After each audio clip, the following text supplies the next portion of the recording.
यावर्षी वटपौर्णिमा 10 तारखेला आहे का 11 तारखेला आहे, कन्फ्युजन सगळ्यांना आहे. पण एक बेसिक गोष्ट लक्षात घ्या. ज्येष्ठ महिन्यामध्ये जी पौर्णिमा येते आणि ज्या पौर्णिमेची सुरुवात होते तो दिवस असतो वटसावित्रीच्या पौर्णिमेचा. त्यामुळे या 10 तारखेला आपल्याला जरी पौर्णिमा 11:36 नंतरनं लागत असली सकाळी, तरी तोच पहिला दिवस पौर्णिमेची सुरुवात म्हणजेच वटसावित्रीची पौर्णिमा आहे.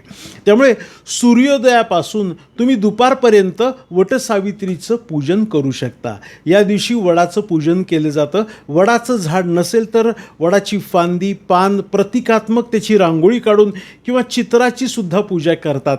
या दिवशी पतीच्या दीर्घायुष्यासाठी सत्यवानाचे प्राण वाचवण्यासाठी सावित्रींनी प्रयत्नांची पराकाष्ठा केली.